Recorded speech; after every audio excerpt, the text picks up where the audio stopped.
Thanks again so much for joining us for this month's edition of Tau Talks. As always, I'm Adam Eichelberger, Director of Evangelization here at Assumption Church. And as always, I'm joined by our pastor, Friar Rick.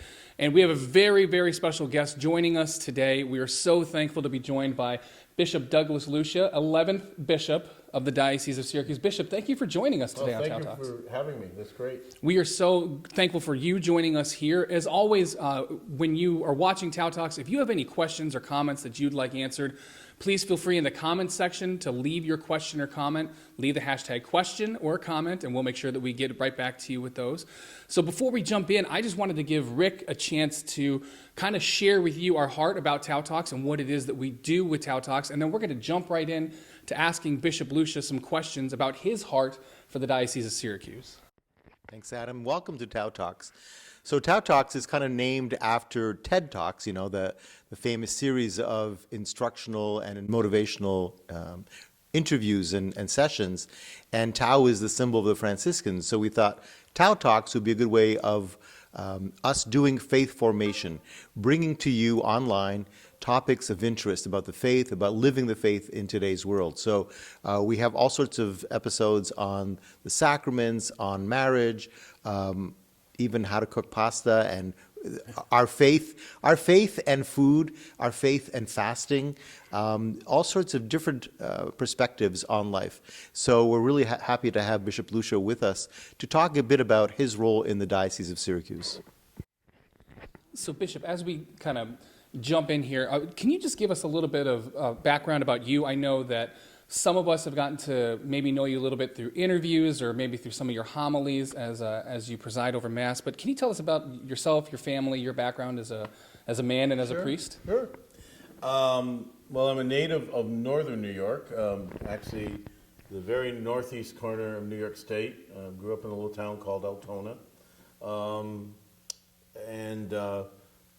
Actually, it was interesting because I went to public school called Northern Adirondack, and when I graduated in '81, I was really had thought of being married. I thought of wanting to. I was thinking of law enforcement or legal, something in that area.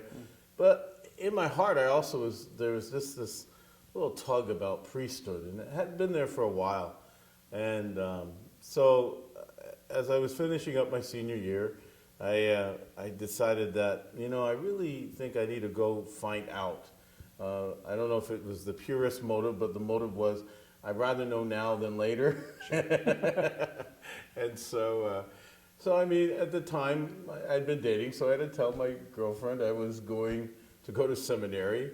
Maybe not the most popular conversation I ever had, but anyways, ended up going to Wadhams Hall, which is a local college seminary in Ogdensburg. Unfortunately, it closed around 2003, but I went there and I obtained my bachelor's degree in liberal arts. And then after that, I then went on to Christ the King Seminary, where the Friars Minors were my teachers, and so I had a great experience there, and came to know much more about Franciscan spirituality and know what the Transitus is and everything of that nature. And then while I was there, I have a twin brother, and he had gotten married, and I have also a younger sister and a younger brother, but my twin brother had gotten married, and to I have a wonderful sister-in-law, actually two wonderful sister-in-laws, but at that time, and I remember stepping back and thinking, because I always wanted to have a family, a wife and family and kids, and so I began to think, oh Lord, I think I could serve you in other ways. And so I really began to think maybe I would leave the seminary life and go finish I was thinking of a law degree at that time. One of the things I really, of course, it was a series out just about that time, but I really was thinking of being a JAG, Judge Advocate General in the military, but also just thinking about wanting to have a wife and family. And then what's interesting is as I was sort of going through that wrestling, that discernment, I went to work in the inner city of Buffalo. and I actually worked with the Jesuits at a church called St. Anne's. And one of the things I did was work in a soup kitchen. And for me, what was interesting is I'm working in the soup kitchen, and of all places, as I'm waiting on table one day, I just heard the words, "the body of Christ, amen." And I have to admit, and it was simply putting down a bowl of soup and a sandwich in front of a gentleman. But at that moment, it was like, you know, Jesus talks about or the scriptures talk about the scales falling off a person's eyes or whatever. Mm-hmm.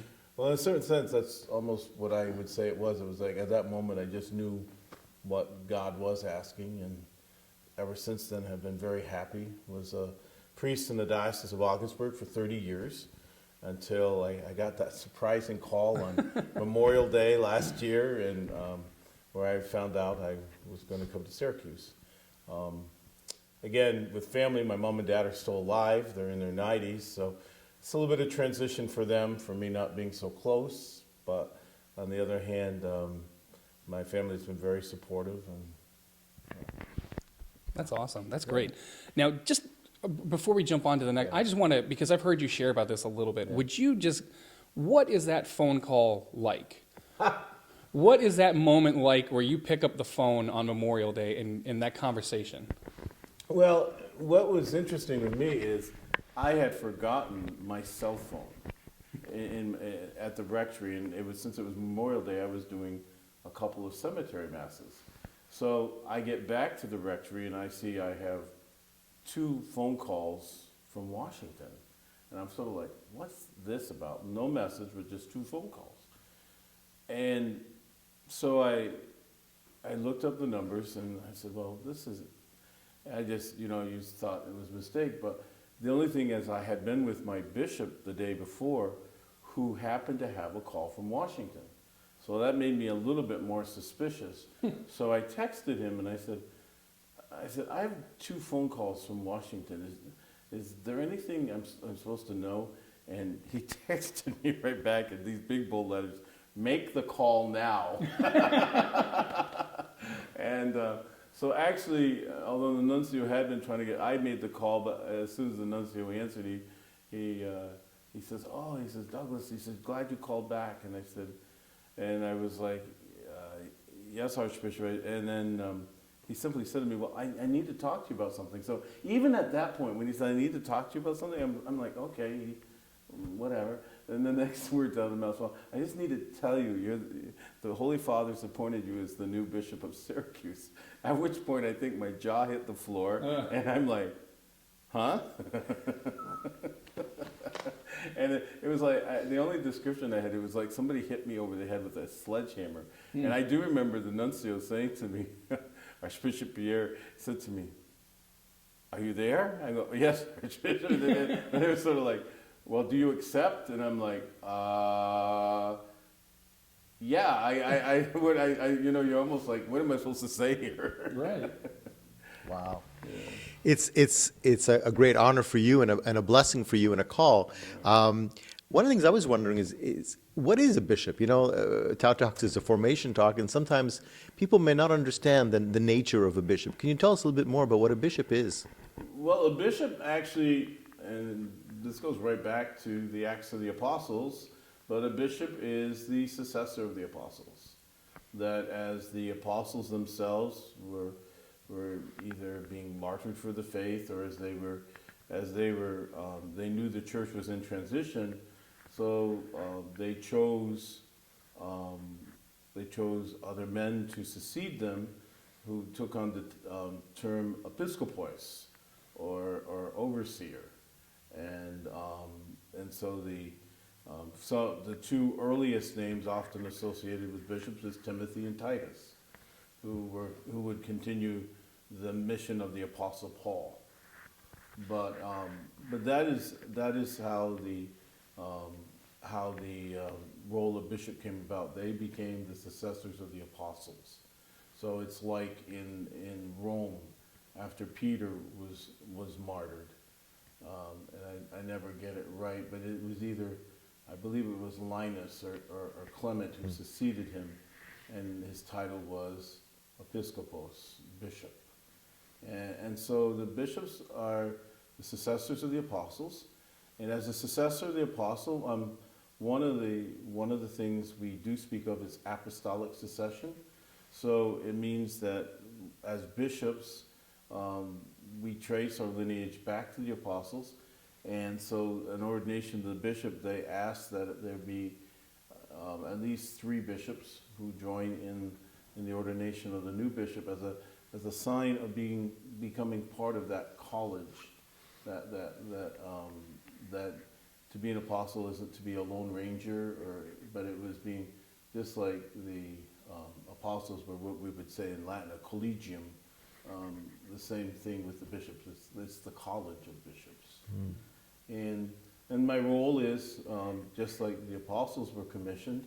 One of my chief roles is teacher, but also as sanctifier, leader of prayer, and then also the third role of shepherding. So. Excellent. So far, it's been a little while you've been bishop. What have you found most rewarding and possibly most challenging about being a bishop? Most rewarding are, for me, is just getting to meet people that I meet and getting out there to celebrate Mass in all the parishes and just being with people. Or it's not just parishes. Yesterday I was at Mohawk Correctional, but just that idea of being able to go out and a theme that I've had since I've become bishop and that has helped me. And in fact, when I met Pope Francis in November for the Ad Limina, we actually talked about the theme, and it's the theme of accompaniment. Mm-hmm. And for me, that theme has helped me in for me what it means to be a bishop. That really, just as when I was a parish priest, I really I walk. My important thing is that I walk with people. In fact, I have a good friend of mine who's a Methodist minister in Clinton, and he said to me, he asked me one day, he goes, Doug, he says, what's it going to be like being a bishop? And I turned to him and I said, Mike, I said, the only difference is I got a bigger parish, but I'm going to do the same thing. Right. And for me, that's the rewarding part. I do like being out with the people and celebrating the Eucharist. Challenging, I think, because it's the needs of the people. As there's that passage where Jesus looks out at the sheep and he's looking out there and he says they're like sheep without a shepherd, and he's concerned about what's facing them and everything. And that for me is as a challenge, as I find as I look at our society, at some of the cultural things going on, and that idea of how do we engage people in that faith journey again, especially our younger people. And so for me, that's one of the big challenges, along with an aging clergy and an aging, but again, that's probably another question, another answer, but again, for me, that's all about the vision of church.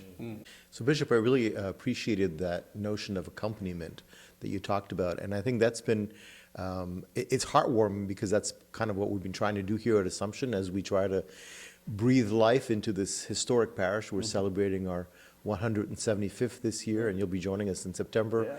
Yeah. It's a great opportunity. At the same time, it's also a great challenge, right? And we have people who come and we talk about radical hospitality. And I was meeting with a couple a while back who wanted to have their child baptized. And when we got into, why they weren't going to church as much, discovered that their marriage situation is rather complex. And the more I got into it, the more complex. I thought, okay, I need a canon law degree for this one. And then I thought, and my response to them was, you know what? We're going to approach this bit by bit. Please start coming to church. Please know that you are welcome here. Mm-hmm. And we're going to walk with you as you grow closer to the Lord Jesus, right? It's an encounter with that person of Jesus. And we'll start with baptizing your child because they're really committed to trying to raise the child the best they can. And they're not in a perfect situation, but they're moving forward. Right. And I think that's what I take from Pope Francis' kind of vision, that you start with where people are at and you help them move forward. and we don't create these litmus tests of like, you have to be perfect before you can come to church.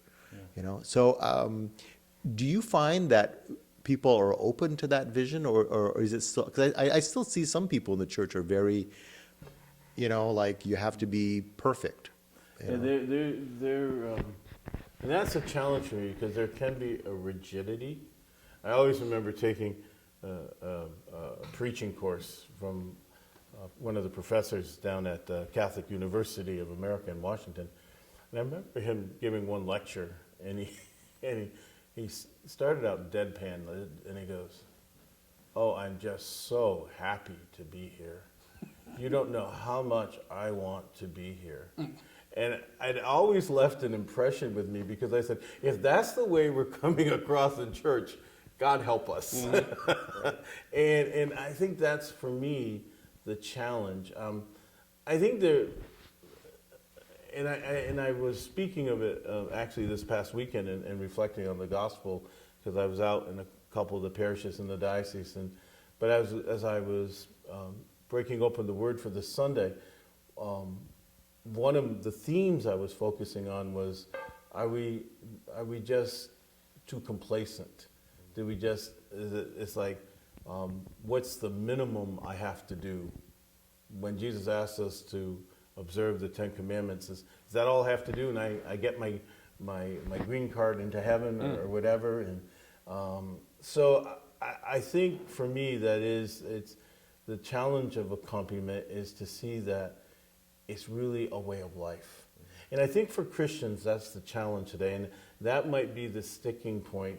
To be a Christian isn't to be part of another social organization or fraternal, but it's a way of life. As we noted in the Acts of the Apostle, the Way was the first title of the church, Followers of the Way. And so for me, that is the challenge.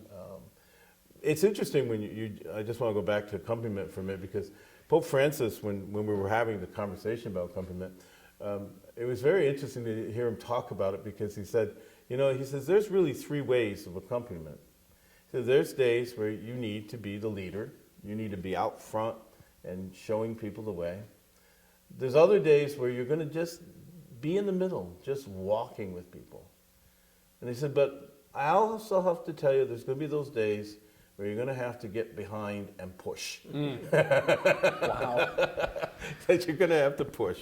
And I thought, to hear Pope Francis say, I go,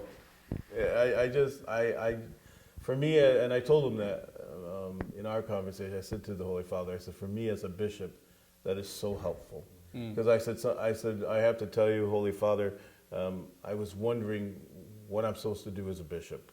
And I said, when you talk about accompaniment, that helps me to know what I'm about. He's truly a pastor's pastor. Right? He is. He's very much gets a pastor. He does. I mean, he does. So one of the things that I've really enjoyed and kind of getting to know you from afar and now getting to talk to you today is you chose as your motto, "In the name of Jesus." Right. And that, I think, really speaks to this message that you shared about accompaniment, bringing people, walking together with people, whether it's from the front, from the back, or from behind. What are in that same vein? We talked about our title this month is "A Heart for Syracuse." We have a heart for here at Assumption. We have a heart for the north side, for the city of Syracuse, and we know that you have a heart for the Diocese of Syracuse as a whole. When you talk about like your hopes, your dreams, the vision that you have for the diocese? What do you see when you are sharing that with the people? Because the Diocese of Syracuse is over 220,000 people. Mm-hmm. So when you're developing that dream and that vision for the diocese, what do you see? Well, as I developed that hope and that dream, I think first of all, I'm looking at, and I said this even in my initial comments when I was interviewed after the announcement. But I really want our parishes to be welcoming parishes. I really think that's so important that our parishes are welcoming. And that they're welcoming in the way that, as you were saying already, Friar Rick, that we accept people where they're at and we invite them to grow. I mean, for me, the great example in the gospel is the Samaritan woman. Jesus accepted her where her life wasn't perfect, but Jesus just invited her into his life. And we don't know where that all led, but that's what we see how Jesus ministering to her. He invited her into his life, and then it went from there. Yeah, he doesn't start off by telling her you have so many husbands. Yeah, no. They enter into relationship and they talk. Right. And then at the end, it's almost like a friend. He says, yeah, I know you your life is a little complicated, Right. but we'll get to that eventually. Right. But start by having a relationship. And the other thing that I love about that's one of my favorite gospels is that she's above him. She is ministering to him. So he places himself in a place of vulnerability. And I think you as a bishop and we as church, by being open to people and letting them come in and see us as we are. And certainly in the news, there's a lot of imperfections of the Catholic Church. We mess up sometimes. That's us. But we also are the Church of Christ, and our people are so faithful and so loving people. And Catholic Charities does so many great things that it's like it is a family, right? And there's parts that you think, oh God, I wish I could fix that. But overall, it's such a blessing for us. So that sense of being welcoming. Anything else that you think is important? Well, dreams and vision, of course, it's not always easy to get people to work together. It's not always, but I mean, one of the things too is to see the church as a living organism. Up in the Diocese of Augsburg, where I came from, they spoke of the church as living stones, and building a church of living stones. Well, I think in that particular instance, to look at our churches today, there are times where we're as we know, with the lower number of priests, we're going to have to share. But for me, that's one of the greater challenges, because so often people say, well, I really want my own priest. And it's like, well, we can't do it that way. But are there ways where we can work together so that parishes can come together and become more alive? And again, also, and in his recent letter regarding Amazonia, Pope Francis specifically speaks of not just the role of priests and deacons, but the role of women and the role of the lay faithful in the church. That the church is all of those things. And so I think for me that dream and vision and I'm not God here, but it would be like to have that church where everybody knows that like I said, I've said this in other contexts, but one of my favorite sayings is the end of Psalm 87 that says, "In you all find their home." But so that in a very particular way, that people come to see this as a home. And as I've also said before, in families, we disagree at times, but it doesn't mean we're not family. Right. Right. You sort of alluded to it with the sharing of priests, and one of the concerns that many people have is on parish closures, mergings, linkings, and the reality is that some of that's going to have to happen. And as someone who's not from the Diocese of Syracuse and who's come in, I really appreciate the pastoral planning that's gone in, and how with the pastoral care areas, the diocese has tried to create communities first, right, and then worry about the logistics of which parish is what. I think it's important to create communities. Is that your vision, to allow it to grow organically and see where it goes, or how do you see things going? Yeah, that's one of my themes. That for me, it's first building the communities, and the communities, like you say, the pastoral care areas, building that care for one another. And then you decide, well, what buildings do I need, or what do we need for our mission? And I think that's the big thing, the whole idea of being mission driven. And so for me, that's the important part right now. And again, I'm still in that within the first year, so I'm still learning about the diocese. But I'm very much I really want to invite people into that mission. In fact, we've been also talking about missionary discipleship. That how by our own living do we spread the gospel? For sure.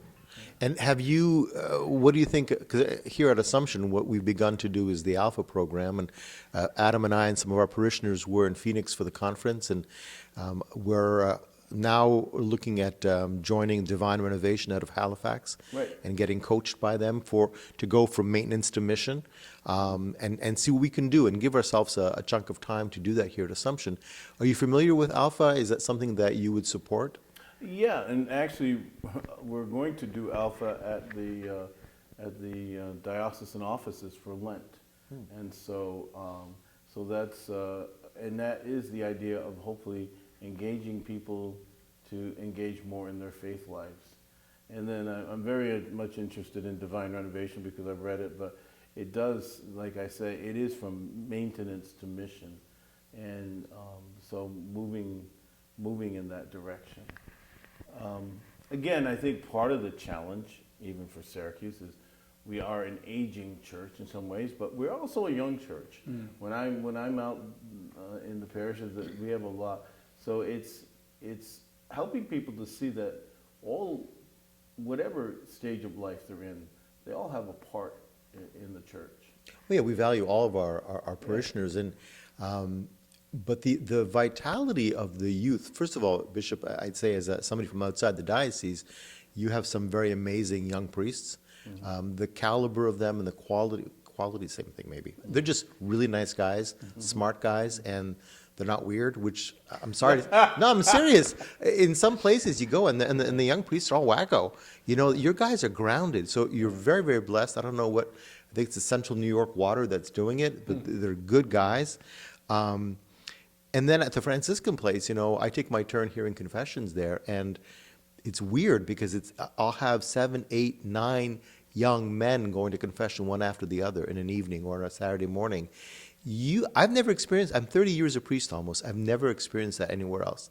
That many young men. And again, the confessions are substantial and reflective. And so I think our Catholic education is doing a great thing, our faith formation in our parishes. Like, folks, this is working. Because I'm seeing the fruits of that in the young people of this diocese. So I think it's really important to keep encouraging the people in our parishes who do faith formation, who run our schools, that they're having an effect, because I'm blown away. Just to kind of begin to wrap this up a little bit, how can we, the clergy, the religious, and the faithful, support you in your ministry? What do you need from us? Well, I think the most important way of helping me in my ministry is for the whole church together, that we all, in a sense, take up the mission. The mission of accompaniment is not just my mission, but it's the mission of the church. And so I think even just that simple step of just engaging in the life of the church is a way that helps me as bishop to better serve the church. This past weekend, I ended my homily with a short reflection, and it was entitled "The Secret of Success." But a businessman was asked by a student doing his senior thesis what the secret of success was. And he said, well, 3 words, and then some. And then some. And I think for me, that maybe for whether it's clergy, religious, lay faithful, for all of us, that if we can get beyond thinking, what's the minimum I have to do, but then focus more on and then some, then we're really getting into the church's mission. I think the coming season of Lent is another great example, but just it's 3 practices of prayer, fasting, and charitable works. I mean, if we all engaged in those, isn't that the life of the church? Sure. That's great. That's so awesome. Just that idea for us to focus in on as the church here in Syracuse of and then some. Yeah. It's almost like a motto for ourselves, along with in the name of Yeah, Jesus yeah. and then some. Yeah. I think that's a really beautiful thought. So Bishop, we thank you so much for thank your you. time. We thank you for your heart for the people of Syracuse, and we thank you for joining us on Tau Talks. Again, if you have any questions or comments that you'd like answered by myself or by Rick, feel free to leave them in the comments. We ask that if you find Tau Talks beneficial for you, and you've gotten something out of this, please share. Share it on your Facebook, share it through YouTube. We have all of our talks available, a whole back catalog of all of the sessions that Rick and I have done available through our YouTube channel.